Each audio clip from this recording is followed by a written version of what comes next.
maalintii labaad shacab gadoodsan ayaa hortuban afaafka hore ee dowladda hoose ee degmada Laascaanood kuwaas oo ka cabanaya raashin la soo gaarsiiyay gobolka oo ay sheegeen inuu xariistay maayarka degmada Laascaanood xilli dadka danyartahay ay la daaladhacayaan xaalad abaareed oo adag iyadoona qaar ka mid ah ilaalada maayarka degmada Laascaanood ay gacan ka hadal kala hortageen xildhibaanada Fahima iyo dadka barakacayaasha ah xilli ay xildhibaanasi kula hadlaysay gudaha dowladda hoose ee degmada Laascaanood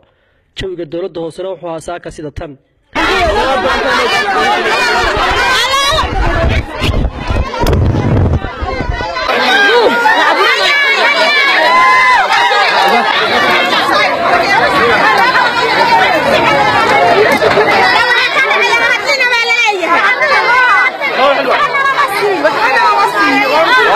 shacabkaas gadoodsan ayaa waxaa la hadlay xildhibaan Fahima Yuusuf Cabdilaahi iyadoona ka dhawaajisay in raashinka ay soo bixiyeen maayarada gobolada Murudijeex Geble iyo Saaxil ay ku eedeysay inuu guri ku xidhay maayarka degmada Laascaanood deeqdii raashinka ahayd ay ugu soo tala galeen gobolka Sool ay nagu soo wareejiyeen walow aan cid la gaarsiiyay aysan jirin oo bakhaara ku xidhantoo lagu dajiyay haddana sidii la doonaba maamulka ka yeelaan iyagu eed kuma laha golo deegaan buu gobolkani doortay maayar buu doortay maayarkii iyo golihii deegaanku doortay baan qaybinoo qolol ku xidhay laakiinse maayarka caasimadda iyo maayarka berbera iyo maayarka gabileba aad iyo aad ugu mahadsanyihiin taakulada ay gobolka Sool soo gaarsiiyeen waxa weeyeen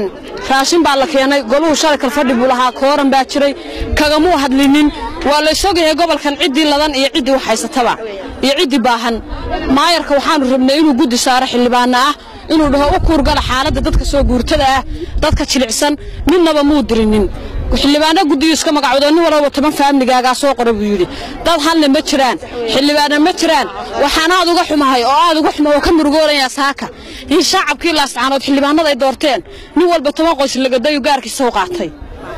raashinka yaala guriga wax aan ku ognahay shaqaan ku leenahay ma jirto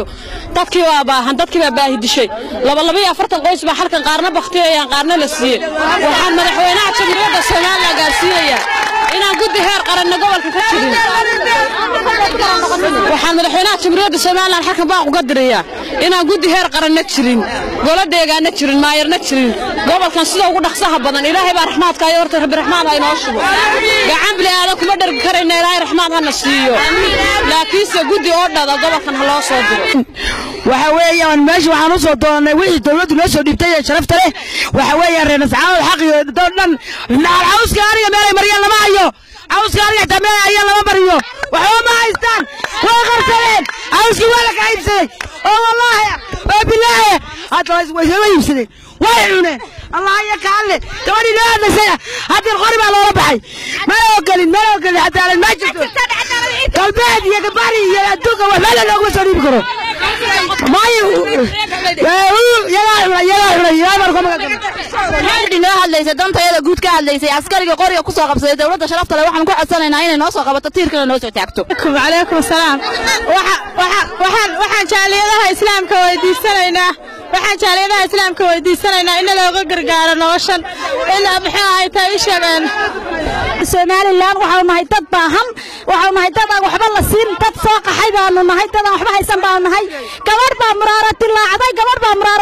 gabadh qoryaha lagu la soo qamaamay maayirka xog hayaha waxa meesha jooga oo dhan xabad bay kula soo qamaameen waanu cambaarayna dhiigkeedaan ku hagooganay caawimada la sheegay ee magaalada la keenay ilaa iyo shalay waan u taagnayn xitaa maanu arag wax naqanciyo yiraahda waxba la idin siinaya iyo waxba la idin siin maayo toona gabadhii saaka noo hadashay qori baa lagu qabtay dhiiggeedaan waa ku hagooganay marka maayirka iyo wixii caawimada ku shaqo laba waanu ka cabanaynaa maayirkana waanu ku macaaradsanahayba maayirku maayir wanaagsan ma aha maayirku cadaalad ka shaqeyn maayo wixii kale maxay caawimada ka socdaana ka shaqeyn maayaan cadaalad Mukhtaar Cabdi Jaamac warbaahinta SBC Laascaanood